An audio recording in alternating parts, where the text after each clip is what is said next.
and welcome back to my second channel. I am super excited to be doing this video today because we're going to be talking about plants. And if you don't know, I'm obsessed with plants. Like, we have so many plants in our house. I'm not going to say too many in case my husband watches this video because I will never admit that we have too many because there's no such thing as too many plants. But one of my favorites, and this has been like one of the most popular plants of like 2017 and 2018, and I have no shame that I am jumping on this bandwagon, is the Pilea Peperomioides. And we have quite a few of them. I think I have 4 pots with Pileas, I don't know. Plant names are hard, yo. It's also known as the Chinese money plant, and we have 4 different pots of them. And the reason I phrase it like that is because obviously this one has several mother plants in it. I don't know if you can see, there's 1, 2, 3 in this one, as with all of my other ones. And so basically what I wanted to do is I just want to talk about a couple of care tips, but the whole point of today's video is we actually have some friends coming to stay with us, and I want to pass on some of these babies or these pups to her. I don't know if she's gonna want them, but I'm gonna do it anyways. I just want to make the rest of the world love plants as much as I do and have as many plants as I do so I don't feel so alone in my obsession. So we happen to have, I have like the 3 largest ones here with me, and these are all in different light locations in my house. I find these to be really not fussy at all. They're actually really extremely easy to care for. And while they're fairly new, these 3, they did come with pups already. So I don't really know how long it takes for pups to come in, but all I know is I'm real anxious to get some of these out of there. But for this particular one, it's probably about 15 feet away from a couple of south-facing windows. And you can see that it's pretty even in its growth. I do rotate them from time to time. You can see we've got some pups going on right there. Probably gonna be taking one of those. And then this one is actually next to an east-facing window, and it has a lot more growth on it than this one does. So this one's a lot more full. So it gets morning sun. It also has like a small north-facing window right next to it, but this one seems to be growing a lot better. But the one that is growing the best is one that I actually have in my bedroom, tucked right next to a south-facing window. And I mean, like, it's butted right up next to it. And this one seems to have the most amount of growth. Like, look at this thing. It's insane. So in my experience, they do like a lot of sunlight. None of them get direct sunlight at all except for the east-facing window, but that's like gentle morning sun, so it's not too aggressive or too much for the plant. As far as watering is concerned, I water mine about once a week, but that's of course going to change as we go into the winter months because you water your houseplants less during the winter. Because they're not actively growing, they don't need as much water, there's not as much sunlight. I actually take a finger and I put it into the soil about 1 inch deep, so maybe just about to my first knuckle. And if it feels dry, then I water it. If it feels wet, then I leave it for another few days, or perhaps it will just get watered the next week. They're not really fussy. They do really well. As we can see, they're all in different lighting areas, and they all seem to be thriving and still pushing out new leaves. Like, let's see if I can show you. See that one right there? Look at that. Look at that new leaf. And this one is the one that's like 15 feet away, whatever, from a south-facing window. So it's still producing all of these new leaves, which is really exciting. I don't know if you can see that one there. Itty bitty little babes. And so what I'm gonna do next is I'm actually gonna take one of these pups. I don't know which plant I'm gonna take it from. There's so many options. Basically, obviously, roots take up room.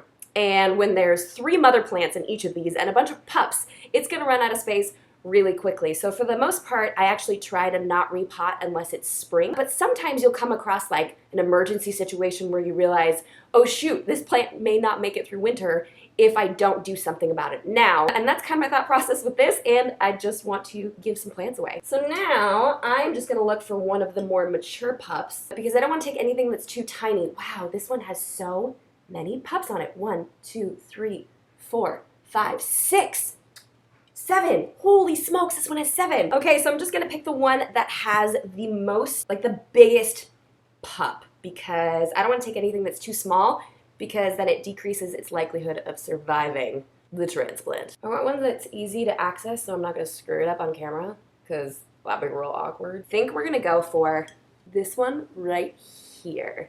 So it's pretty tucked up next to the mother plant. It's right there, I don't know if you can see it.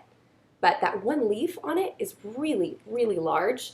So I think it's gonna really increase its likelihood of survival, basically. Pretty close to the mother plant right there. But I'm still confident that I can get down far enough and see the stem right here. I'm hoping that I can get down far enough and that this has an established enough root system of its own, but we really won't find out until we get in there. But this soil is super compacted.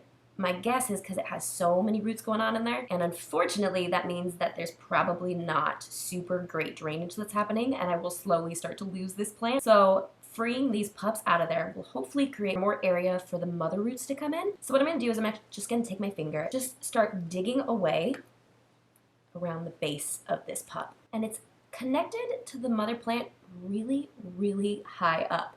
So I don't think this is going to have a super great root system. But we're going to try anyways. All right, I think I've gotten about down as far as I can.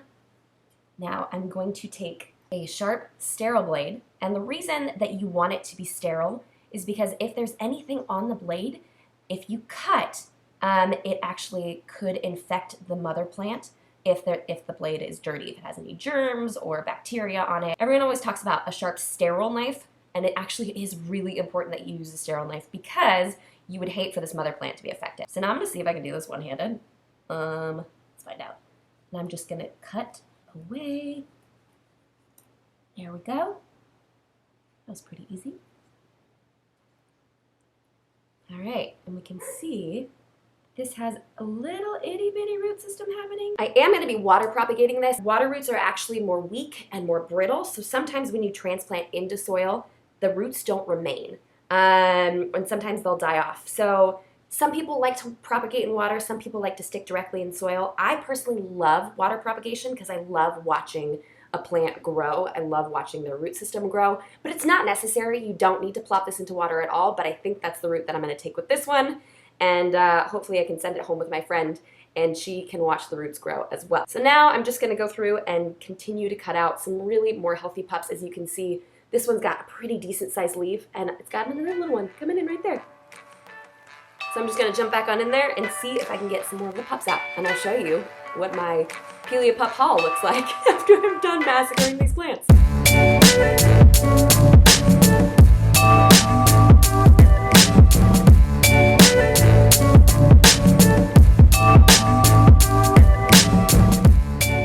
Next, I am going to take my Pilea pups and just rinse off some of the soil. I don't want to damage the roots too much, but I also don't want to leave, yep, I need to do dishes. But I also don't want to leave too much space for bacteria to grow, because we want these to have the best rate of survival. So sometimes people will just take this as is with soil and plop it into water. I'm going to take the extra step of just kind of rinsing it off because it makes me feel better.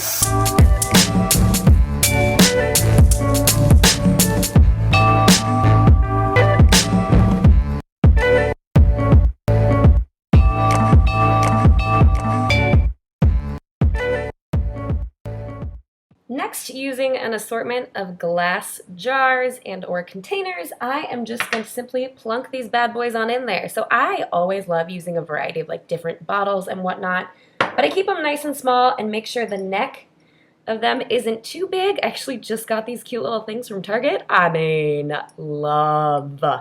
So I like to make sure the neck isn't too big so when you put the plant in, none of the leaves are resting below the water. So there's that one in there. And the reason you don't want leaves resting below the water is because, again, bacteria. It's another spot for bacteria to be harbored. So whenever you're propagating any plants, you want to make sure you remove any of the leaves that may be submerged in water. This is a problem, that one being under the water. So this one may actually need to go in the smaller neck bottle. We'll swap those out. Here we go. So that the baby isn't submerged, that itty bitty little leaf on top. We definitely don't want that one being stuck underwater. And whenever I do water propagation, I actually really prefer to use filtered water. I don't use my sink water for that. Just because there can be different sediments in the water that may or may not inhibit the growth of roots. So for me, I actually use water straight from our Berkey system, which is our drinking water. So there you have it, guys, my Pilea care and propagation tips. Hopefully you found this really helpful. I just want to spread plant joy to everyone in the entire world. I just want people to be as obsessed with plants as I am so I don't feel so weird. So if you found this video helpful, give it a like down below. Subscribe while you're at it, and don't forget to click that little notification bell so you can be notified every time I upload a video. Do you have one? Tell me about it. Tell me how much you love it. I don't care if they are so overdone. I don't care People are just over these little beauties, but I'm probably going to be obsessed with these for a really, really long time, and I hope you are too. So until next time, bye guys!